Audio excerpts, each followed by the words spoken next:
นตกลงมาอีกแล้วพี่น้องเอ้ยน้ำคือสิท่วมมาดีแล้วแหละเนาะฝนมันบ่หยุดแต่ภาวนาให้ฝนหยุดนั่นแหละพี่น้องแต่มันก็บ่หยุดเนาะมันก็ตกลงมาอีกแล้วเพื่อนแม่งก็ท่วมร้ายเลยได้เครื่องขี้ไฟเลยพี่น้อง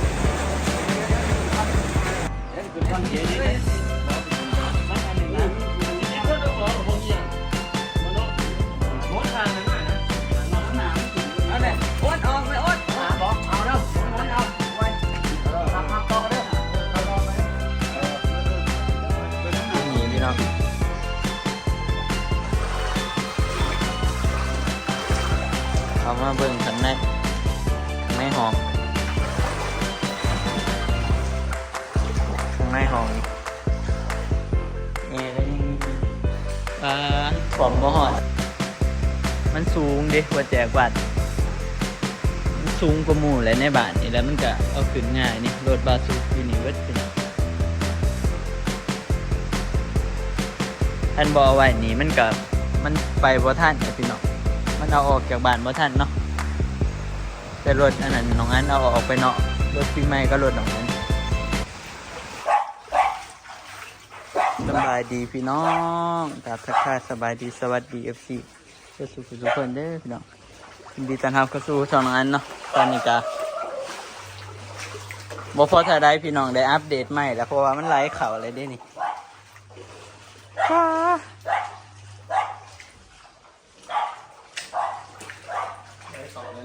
ไรข่าวเพื่อนนะ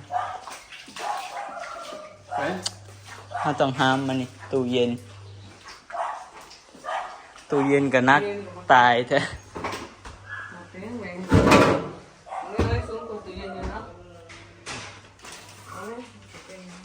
ห้ามขึ้นนี้เนาะพอดเลย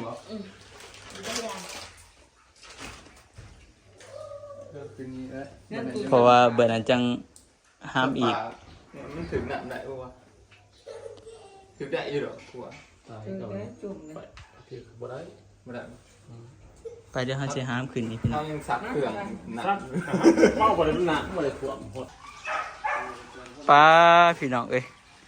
ข้าวเดียวได้นี่เขาห้ามตู้เย็นเขาสิห้ามขึ้นเทิงเหือนเนาะเขาเอาออกมาไว้นี่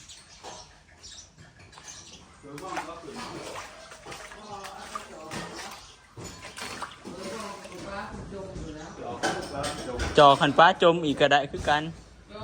ตู้ก็จะเอาขึ้นมาฮะ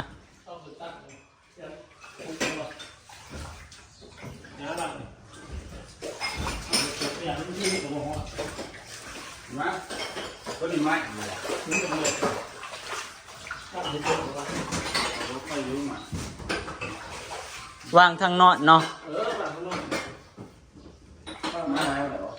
มาต้องห้ามโอเค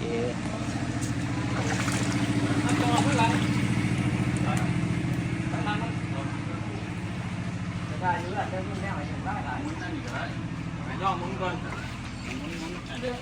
นี่ออกแบบนี้อยู่ก่อนเอายืมเดี๋ยวสิขึ้นก่อนมึงไปเดี๋ยวขึ้นก่อนเดี๋ยวบอกขึ้นไปมันอันนี้นะมันสิเพิ่นก็ขอกับบ่เงี้ยงบ่เนาะหมดทางนั้นมานะทางนอกหน้ามันขึ้นบ่ดีเอาเลยโอ๊ตออกไปโอ๊ตหาบ่เอาเด้อหมุนเอาไว้ทำต่อกันเด้อทำต่อไปเด้อมันจะเปิดไปข้างหน้าคนนึงที่ถ่ายรูปอยู่อย่าฟ้าถึงบ่นี่บ่ได้เว้ยบ่พร้อมวางลงก่อนบาทนึงวางใส่ขันได้ฮะเดี๋ยวจับทั้งลุมนี้น้องจับทั้งลุมหมดดิจับทั้งมึงฟ้าเหรอท่านนี่กูสิขึ้นเอาอะไรจะบอกรันมาเดี๋ยวพาด้านมากรอบมันเอาขาของคนไรมึงก็ยืนให้มันเซิงกับอันนี้ที่น้อยเซิงกับตู้เย็นมึงจะยืนขวางกันสิมึงย่างขึ้นได้บ่หามันย่อบ่ได้จับบ่ได้หาได้บ่เอาได้เนาะนี่นะจับบอลถุ่มนั่นคือเห็นตรงไหนวะจับให้มันซื่อนี่เอาไปไปแต่มันดูดได้หยุมันไหวไหมยังบ่นี่จะได้บ่นี่ไปยังมันขึ้นไปเลยไปยังไปเอาขึ้นไปเลยก็ ยกชื่อขึ้นได้หรอนี่ ตู้เย็นตู้นี้จะเอาไว้ขึ้นที่ละพันได้เดี๋ยวไว้จนถึงหอด1 2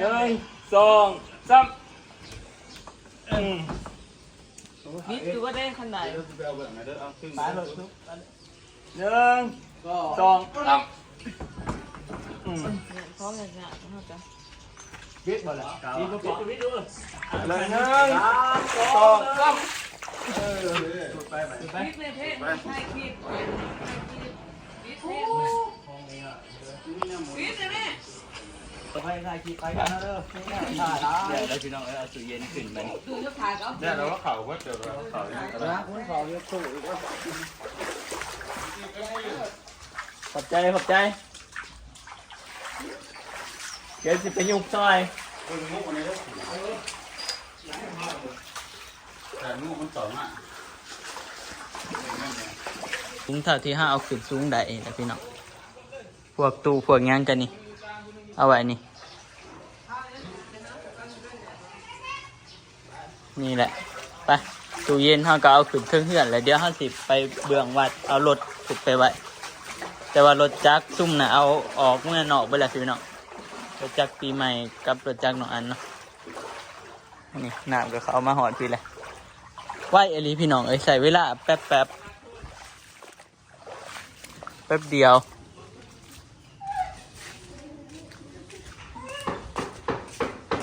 ไปเดี๋ยวจะนะเขาสิทางนี้ก็เก็บเครื่องเดี๋ยวเขาสิเอาอันนั้นขึ้น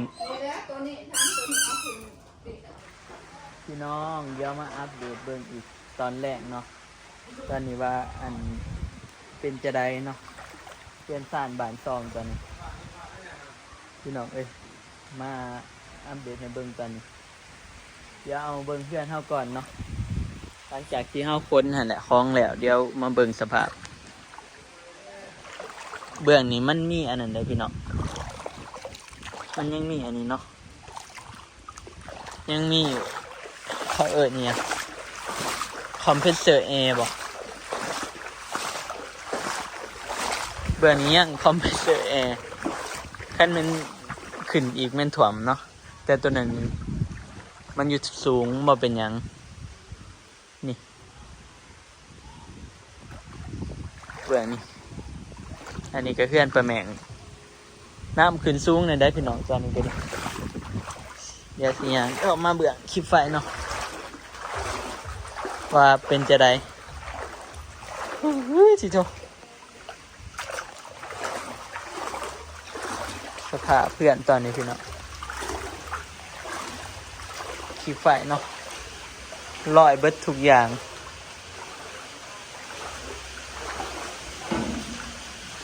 ลอยขึ้นที่สูงอันนี้ข้างในเพื่อนเดี๋ยวสิพาเบิ่งข้างในตู้ซักผ้าพี่น้องตู้ซักผ้านี่เอาขึ้นมาไว้นี่เนาะแล้วก็ตู้เอียงต่างๆกะ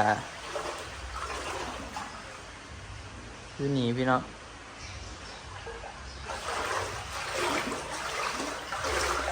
เอามาเบิ่งข้างในห้องนี่แอร์ก็ยังมีถ่วมบ่หอดดอกพี่น้องมันไปถ่วมหอดแอร์หอดมันนั่นก็บ่จักสิลายสิว่าเนาะก็บ่จักสิเอาดอกคองเอาบ่ได้ดอกได้ซ้ำนี่แหละสุดๆเลยโอ้ตอนนี้ก็ฝนก็ยังมาตกอีก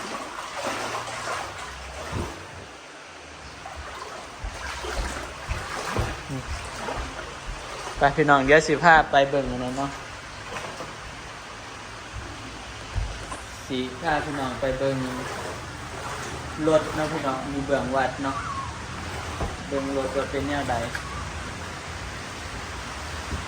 อีแม่ฝากจองนะไปเบิ่งรถเฮาแล้วก็ไปเบิ่งรถที่วัดเนาะว่าเป็นจะไดคือจังมีคนเอารถไปไว้หันหลายพี่น้องตอนนี้คนก็ตกเดี๋ยวเฮาย่างไปเนาะพี่น้องพี่น้องรถก็เอามาไหววัดเนาะรถสเล้งรถไถไผ่นี่รถจักรหลายคันพี่น้องเขานี่ปลาที่โทแข่งกูสุกลัดสุกไปบ่ อ้แข่งกูโอ้แข่งกูตามมานะ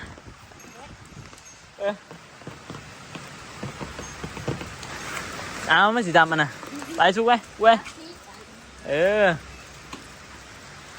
ไปพี่น้องเดี๋ยวสีผ้าพี่น้องมาเบิ่งรถอยู่อันนี้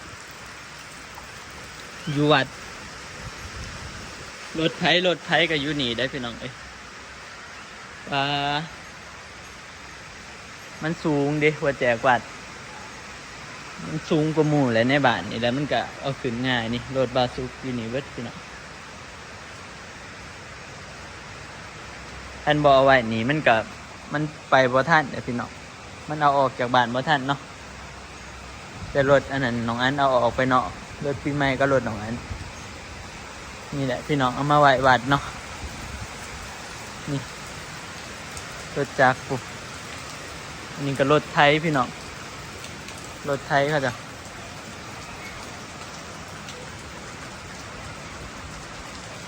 ไปพี่น้องเขาก็เอามาไว้คือการรถจักรเขาก็เอามาไว้ทีแหละตอนนี้สถานการณ์น้ำก็ยังหนาเป็นห่วงเนาะก็อัปเดตของยังกับคนแล้วแหละพี่น้องคนของคนยังแล้วเนาะก็ฟังเบิ่งสถานการณ์ต่อไปเนาะพี่น้องว่ามันสิเป็นจะไดเมื่อยพี่น้องเมื่อยแล่นหันแล่นหนีเนาะน้ำท่วมนี่บ่มักที่สุดเลยก็คือน้ำท่วมพี่น้องแต่เหตุจะได้เนาะบ้านเฮามันอยู่ติดน้ำมันก็ต้องจำเป็นพี่น้องมีควรมีงัวนี่แห่งยากเนาะต้องไปเบิ่งกล้วยเบิ่งงัวอีกรถมาไหวเอายังมาไหวเบิดแล้วพี่น้องเดี๋ยวจะถาเบิ่งน้ำเซ่ก็ยังขึ้นอยู่พี่น้องเบิ่งสิพาพี่น้องไปเบิ่งก่อนซะเบิ่งน้ำเซ่ก่อนสิติดคลิปเนาะพี่น้องท่านได้เห็นน้ำเซ่เบื้องน้ำเซ่ยังเต็มฝั่งคือเก่า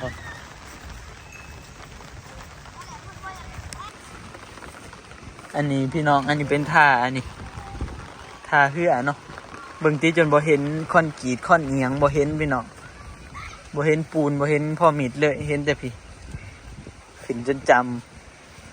น้ำเซ่บ่มีท่าที่ว่าสิลดลงเนาะเบิ่งตีบ่มีการลดลงเลยนี่ก็ต้องถ้าเบิ่งต่อไปเนาะพี่น้องฝนมันสิตกหรือมันสิหยุดนี่มันก็ยังตกเป็นฝอยอยู่เนาะภาวนาให้มันผ่านไปหอดมืออื่นเพราะว่ามืออื่นฝนหัน60%เนาะมื้อนี้ฝน70มื้ออื่นแห่งสิบ่ตกคันมื้อนี้บ่ตกพี่น้องฝนมันน้อยกว่ากันเนาะอันนี้ท่าอันนี้ก็ผีละยังเต็มฝั่งอยู่ยังบ่ทันรถพอมิดเลยเดี๋ยวสิง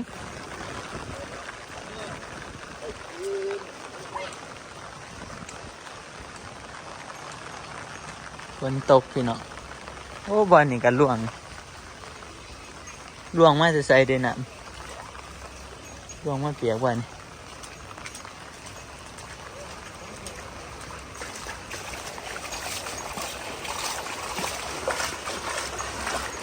อะไรล่วงแสดงว่าบอลนี่ก็ล่วงเลยเล็กเลยพี่น้องเริ่มล่วงไปเลยแถวหวานตะกี้ว่าท่านถ่วงพี่น้อง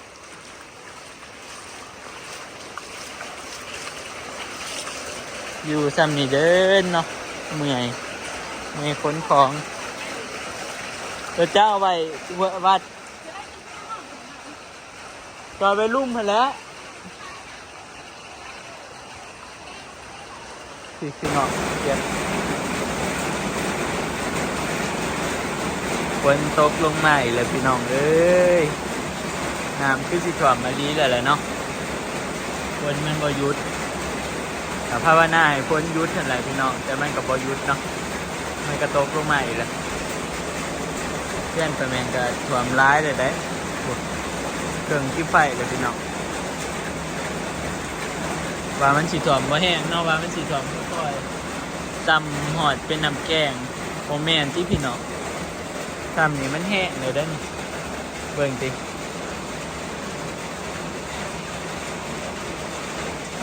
ที่ชอบ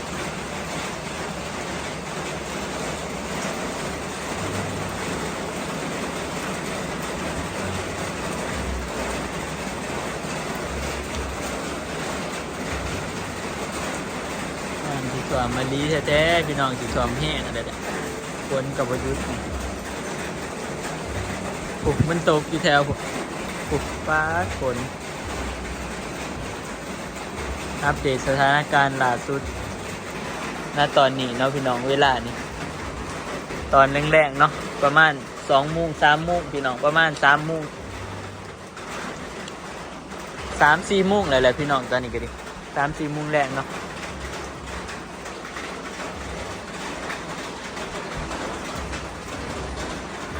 ไปพี่น้องเอ้ยเนาะจะถ่วงเหนื่อยเก็บของพี่น้องเหนื่อยบนน้ำหันน้ำหนีตอนนี้บ๊อบบี้ก็ยังเหนื่อยมากแต่ยังไปเก็บของอยู่เพื่อนไต่เนาะลงเพื่อนบ๊อบบี้เพื่อนเดือนไต่มันยังมีของร้ายเกิดพี่น้องเนี่ยกำลังไปเก็บเหนื่อยแต่บ๊อบบี้ไปเก็บไปพี่น้องเอ้ยสารคดีก็สิได้จบเพียงจำนี้แล้วเด้อเนาะกับฝ่ายที่ตามรับชมเนาะอัปเดตสถานการณ์น้ำกระทาเบิ้งพี่น้องว่าเป็นจะไดเนาะตอนนี้ก็ค่อนข้างนักหน่วงแห้งเลยตกมาอีกแน่นความนักแน่นอนเนาะผมก็อยากให้สอนพี่น้องนี่ไงอันคล้องน้ำความแห้งคล้องไปนี่จะได้ง่ายขึ้นเดี๋ยวจะได้เฮาง่ายขึ้นได้เนาะไปพี่น้องสารคดีก็กินเพื่อเพื่อนกันได้ขอบคุณขอบใจที่ไปติดทุกคนเด้อพี่น้องทำมาติดตามรับชมเนาะเดี๋ยวไว้พอกันในคลิปหน้าพี่น้องสารคดีก็ขอตัวลาไปก่อนเนาะขอกล่าวคำว่าสบายดีพี่น้อง